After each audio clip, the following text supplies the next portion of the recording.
What's going on? What's going on? I am Darnell Alexander, and today I will be your personal storyteller. No, this is not a story, this is life. But hey, guys, I just came out here on YouTube and I started this channel a long time ago and never really did anything with it. I have multiple channels. I did for most of my businesses and stuff like that. Matter of fact, you're seeing I'm wearing one of my membership directories all about truck and transportation, logistics, supply chain, called IC Drivers List, but that's not what this is about.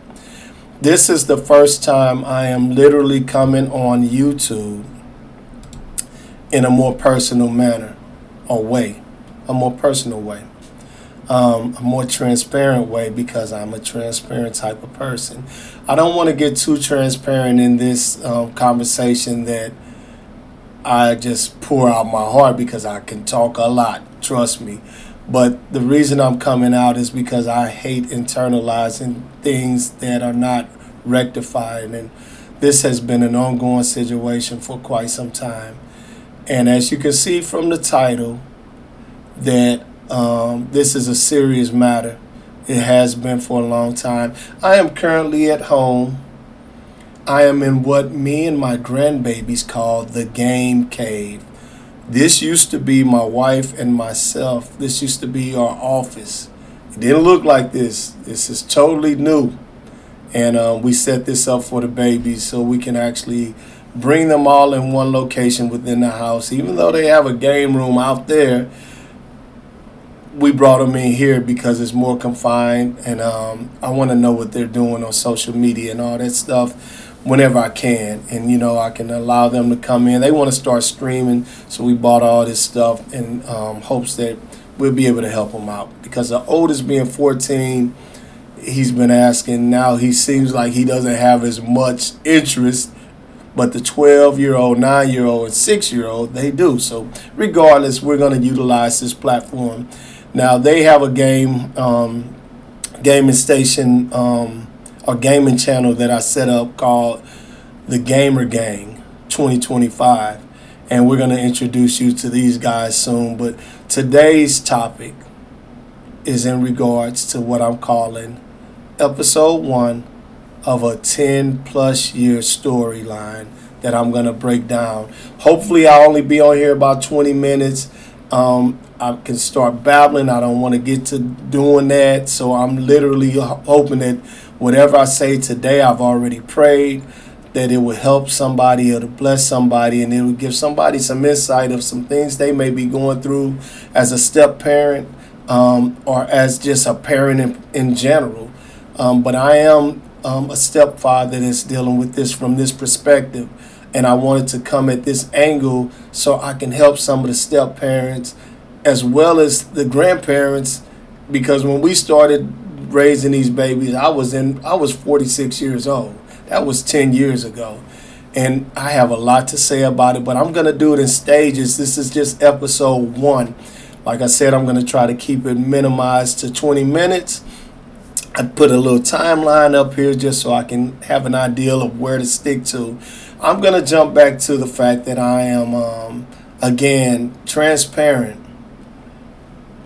I have my own opinion about what's going on. This is my life. I know it's going to be people out there that would comment, and that's fine, and say certain things. And it's always some things that's going to be things you don't like. But I value your opinion. I value your comments. I value your time. So hopefully and prayerfully this will bless somebody or help somebody that may be in this situation. Or it's a lot of young grandparents that saying, I'm not doing it. And then those children are lost in the foster system and their lives are just destroyed in most cases, at least the cases I've seen over the last, so many years, especially having permanent management custody of these babies. The last 2 that we received over the last couple of years that we've had, they're only 2 and 3. They're barely over 2 and 3. And those are my last 2 grandbabies that we just today received our last court date online, that we have permanent management custody of those, making it 6 grandchildren. Anyway, didn't bring any water up here or anything, so I'm going to get to this. In 1987, I joined the United States Marine Corps and I went full-time active. It was an experience I'll never forget. It was a great experience. I really loved it because if I didn't leave my hometown of St. Louis, I already knew what I was in for. I was living that lifestyle in high school, and I kind of know that that wasn't something I wanted. My parents were both in my home, but my father he was like, Papa was a Rolling Stone type of dude, and he did his own thing. He didn't talk a lot about a lot of stuff, so we didn't learn, me and my siblings, didn't learn as much from him in regards to what we should be doing as men, how should we be living as men. So the things I didn't learn, it made me want to be that person eventually in my life that I became a father. I would be able to teach somebody because just life in itself showed me how to be that. And what I saw in him that I didn't want to be helped me a lot. Now, my dad was not a bad person. He's 90 years old today, and he's still not a bad. He's a great guy. I respect him. I honor him. I pray for him weekly. I pray for my mother. Pray for my family. I pray for everybody. But anyway, I'm getting on this thing, and I'm going to tell you, if I hadn't joined the Marine Corps and left, I would probably been a lot more jacked up than I end up being anyway. But jacked up in a good way because I'm a great guy. Trust me. You heard it from me. Anyhow, my phone's ringing. I'm going to ignore that. In 1987, like I said, I joined the Marine Corps. I left. I went, and I was like, I didn't even tell my parents until they had to sign for me. And I said, hey, just sign the papers. I'm out of here. And I left. And I was gone for a while. I was in California. I was gone for a while. So what I was picking up, I picked up from the streets and I picked up from the Marines. So both ways I learned a lot. And I'm the kind of guy, I'm like a sponge. I soak things up real quick. So the one thing that did happen, however, when I joined the Marine Corps, I went for my first 4 years. Then when within my first 4 years, by the third year, I met somebody through another Marine that he was married to an older sister and introduced me to the younger sister. Now, mind you, I'm in my young 20s. I'm going to skip through this pretty quick, guys, because I want to get to this point of where we are and where we're going with this whole storyline, this whole thing that's going to probably take multiple episodes of me really getting to the point. But long story short, I met her. It was a long-distance relationship. I would see her some weekends. It was like a 4-hour drive from North Carolina to Virginia. I met her. I mean, we hit it off. We were cool. But I was young. She was young. She was a little older than me. But she was young. I was young. So we were still out there doing whatever. I would go see her, and then I still had girlfriends back in North Carolina and stuff like that. So it really wasn't something I was looking for in a long-term relationship, but lo and behold, we ended up getting married. And the reason we got married is because I came up on my second enlistment, and it was like a conversation like this. Hey, I got my orders. I'm going to California. That's the West Coast. We're on the East Coast. What do you want to do? And yeah, at that point, it's like one of them dumb stupor moments. Let's get married. And so we ended up getting married like on a whim, like on the last minute. Did nobody say, man, don't do it, man, stop it, think about it, man, you don't even know God, man, you don't have the Lord in your relationship, you just getting married to do. It wasn't none of that. It was just like we got married, period. And right away, because I had some security with the Marines, it wasn't that bad, but we drove from the East Coast to the West Coast. Fortunately for our situation, her job transferred her out to the West Coast, so she had a job going out there. We ended up in California, still living separate lives, a lot going on, everything else. After I got out the Marines, we ended up 8 years active, and I got out. And I joined the reserves, so I kept going reserves. But we moved back to Virginia, her hometown, and that's when it really got crazy. So we moved back with a son, and he was a little toddler. He was a toddler. My son, my boy Chris, and we were married. Man, we got to Virginia, and we were just. I was out the Marines by now. We're going crazy. We're still young. I'm in my like 25 years old at this time. So I got married super young. I don't even know if I was legal to buy alcohol or anything like that when I was young. I went on. I might have been 21. I can't even remember. Don't want to remember because that story is a whole nother thing in itself. But what I'm going to tell you about the fact of where we are right now with these grandbabies, I'm working my way to that. And it got to be some situations, man, that where it just got unbearable with our relationship. We were living separate lives. We bought a home together in Virginia Beach. We were living separate lives, partying, going out. Her mother lived there, so she was dropping my son off and, just living that lifestyle. I was running into old buddies, old Marine Corps pals, and all that stuff. We kicking it. I mean, going crazy out there. And this was in the 90s. This was like in the early 90s, like 94, 95, mid 90s, I would say, So we had that going on, and we just started realizing we were separating more and more. And so one day she just never came back home. Now, she came back eventually when I was at work. She was coming back getting some more of her stuff. She wanted to really go kick it. I think it was because she was with some dude, which was cool with me, because the reality is I just played the game. Hey, when you coming back home? Why you take my son? I wanted my son, but guess what? Because she was going out kicking it so much, I had him every weekend anyway. So while I was still in the house, by the time we got into divorce court and everything, the judge allowed me to stay there because she left. I kept paying the mortgage. I kept paying the bills. She left. My son was in and out, like from his grandmother's house to my house. I don't know where she was there. I think she ended up getting a place with her sister or something. And they became one big happy family like they are today, from what I understand. Anyway, none of my business, and I could care less. Only thing I know is that my son is soon to be 32. He's a grown man, and a lot transpired from that point to this point. Even with that, another entire story. Man, my life is just chapter after chapter of craziness. Everything is not bad. Trust me on that. And everything is not good. But I miss my son because at one point, through the divorce, I'll get to this point.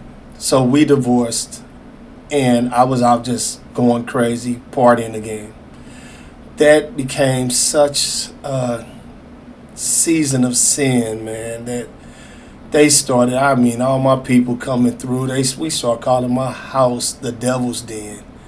We were just doing we were in the clubs. We started rapping in the clubs. I was just connecting with so many people. And again, like I said, not exaggerating, keeping it 100, keeping it real. My life was just all over the map.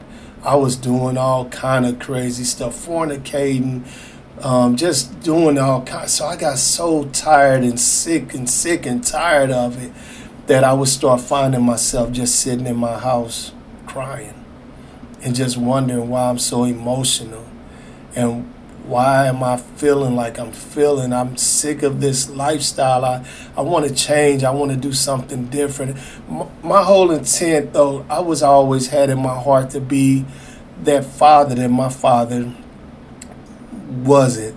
And not saying that to bash him over the head or nothing, but I wanted to be there with my son. I wanted to have a relationship with my wife that nobody could break and nobody could come in between and stuff like that, man. I was just wanted to have that lifestyle of a husband and a father and a great man of God and all these things. So I started just meditating in those things. And lo and behold, man, I met a female around that same time that I was feeling all of that frustration and starting to slow down and not wanting to go out and not wanting to party. And just, man, when I met her, it was a breath of life that just been blown into me. And I felt like besides her being so beautiful and all the things that I could say about that, I was looking beyond that. And she was different. And we started really conversating on a different level, and I couldn't wait to see her, and I couldn't wait to, take her out to eat and be around her and stuff like that. Now, mind you, she had been divorced as well. and she had two daughters. I had a son that was about 5 when we met, and her daughters were 5 and 6. And that's where we're starting to get into episode 1. So that was just a build up to just get you to where we really met. We both had families. We became a family together eventually. So I'm sitting here today. We've been married over 23 years this year. And it hasn't been a cakewalk by far. And it was only because of the situation that we're going through now that led up to this situation. It's not the babies. It's what led up to this situation, the daughter. And I'm gonna just keep it 100, guys. I'm not getting ready to fabricate this thing. I'm not getting ready to walk around it, tiptoe around it like I usually do for the last umpteen years. I'm gonna say this because it will definitely touch a lot of people, because I know it's a lot of folks that deal with this situation. And we got married eventually. And when we got married, I was getting my son when we got married, because of all the drama between the ex-spouses and stuff like that, we ended up moving to my hometown. Now, my wife is from New York, but we ended up moving to St. Louis. And we ended up married. We ended up buying a house, really a house to flip. So we were deep dead in the hood. We were in South St. Louis. And I knew it wasn't really good for the girls to go to school there, but I also thought we could get in, finish out a rehab, and flip that house and get up out of there. But we ended up getting stuck in there because time started flying. We were in there for some years. We had a condo before that, so we stayed there a couple of years. The good thing in between all of that is that we actually got locked into a local church. And we could literally walk from South St. Louis, where we were living, in the condo prior to buying the house. We could walk to church if we wanted to. It was that close to the condos. And it was a cool little spot. It was Soulard area, if you're familiar with it. But it was more of a historic area. It was real quiet over in that area. We had a lot of nicer homes, a lot of historical homes and buildings. And we were kind of off in the cut. So the girls were still small. So at this time, we were starting to get locked into to prayer and even fasting and just kind of getting to know each other. Now, both me and my wife, we were some fireballs, still young at the time. And we were still a little, we were both kind of like, I want it my way. I'm bullheaded. We were both on that level, but we loved each other, and we still do, and it's even greater now. But at the time, we were just trying to raise these girls. And my son I was getting them every summer. We were just having a ball. We were just one family, coming together every summer with him and just being able to go places and do things and have cookouts and do all this stuff. But by the time my son, the years went, and by the time they reached that 12-year-old mark, that's when my ex was like, he's not coming back. And she didn't want him to come back. And I'm going to just get to just straight to the point with it. It's because he started calling my new wife mom. And he only called her that around, because he was around the girls and around us. And what's wrong with that, She was treating him as a mother, cooking for him, helping him, doing stuff for him, talking to him, in a relationship. And she didn't like it when he started slipping up, calling my mom in St. Louis. She hated that. But I think she put him through a lot by coming against me so hard that he's 32 years old this June. And I haven't seen my son since he was 12. And a lot of people right now can start saying, well, that's your fault. No. It's a lot more to this story than you know. And I promise you it is. And it's almost like trying to find a needle in a haystack. If I would have tried to find my son just to go find him, you know what I mean? just like people, my mom and all them would be, why don't you just go look for him? I'm like, Mom, go look for him in Virginia. It would they went just like blackout on me at one point. I couldn't find him. I didn't know where he was at. I couldn't talk to him. And then we would go up and down. When he got older, he started high school, got into college. You know, this whole time I'm paying child support. This whole time I'm sending them additional money. Everything, all these things are different things. It's not even about that stuff. But I wanted a relationship with my son. I wanted to feel him, to know him, to touch him, to see him again. But she took that away by whatever she did. And then by me meeting, I actually have 9 grandchildren, and 2 are from him. I never met them. But one of the mothers of the babies reached out to me, and we started conversating through social media, and then we started conversating through telephone calls. And she was like, you're nothing like you've been presented to me. She said, I don't know, and I'm starting to see why she did that, meaning the ex. And she said, if your son was with you, he would have been so successful and a different man, because right now he's mama's baby. From my understanding, he's 30 plus living with his, I'm not going to even go there. Matter of fact, I'm not going to even go there. Let's get back at hand. This is where I wanted to get to start really, really going deeper. By 12 years old, my oldest daughter when she became a runaway for the first time ever. And she didn't come home on a Friday after school. And that whole entire weekend she was gone. We had reported her missing. We drove around looking for her constantly. We were making phone calls. We would just have my younger daughter, a year younger, calling everybody she knew, trying to find her. Now, they didn't go to the same school. And that made it a little harder for her because they didn't have the same friends. So I don't know how far I'm into this, how long I've been recording. Okay, right here, 22 minutes. I'm going to get to a point right here now where I'm just telling you that she became a missing person. And when I say missing, she was only 12 years old and missing on a regular basis. She was not coming home like a day or two. It would be a week. It would be 10 days. And then we will find her. And she just kept running away. I mean, she couldn't tell us why. She couldn't tell. It was just, she was getting caught doing stuff like stealing, and it was just getting crazier by the minute. And it was starting to become a strain on our relationship, because now you're talking months of this. And we're talking months to 12 turning into 13, 13 turning into 14. She's still doing all of this. And in the meantime, we're trying to figure out. So at one point, we'll get her out of juvenile. A counselor would come through. We would have family meetings. I mean, everything. We were psychiatrists.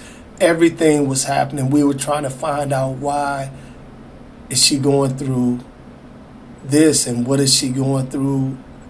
We don't know. It was just so bizarre. But the reality to me really came when I met her at 6 years old, because that's how old she was when I met her through my new wife, when we were just meeting. We dated for a while, and then she finally introduced me to her girls. And when I met her, I said, something ain't right with her. And lo and behold, I started realizing that it wasn't. But anyhow, I'm going to go ahead and stop this episode. This is episode number 1. And I want to just get to this point to where I'm saying we moved to St. Louis. My daughter became a runaway. And this when everything hit the fan. So guys, I hope that I can continue to share this with you, and you would check in with me. If you want to hear more, I'm trying to come back in the next day or so with the next episode. I'm just calling them episodes, guys. This is real life. This is real. This is true. This is just something that really is in my heart to do. And I'm going to get to the meat of it soon, because at this point, I want to come back and tell you all the emotional things that we went through, all the physical things we went through, and the spiritual things. And man, things started happening and coming at us like left and right because of the situation. And I just want to thank you guys for listening to this. It's not a babble talk, but sometimes I will start babbling. But I want to just get out here and share this in hopes that somebody will be changed. But when I come back, I want to tell you, picking up from where we were just like dumbfounded on why. And we're still, all these years later, saying why. But anyhow, God bless you guys. I pray for you. Pray that your life, if you're dealing with anything such as runaway children, I'm praying for you. I'm lifting you up. There's a bigger picture coming in this whole storyline. But right now, I just have to do it in stages, guys. God bless you. Have a great day. I'll be back soon. Again, Darnell Alexander checking out. I'll see you on episode 2. Have a great day.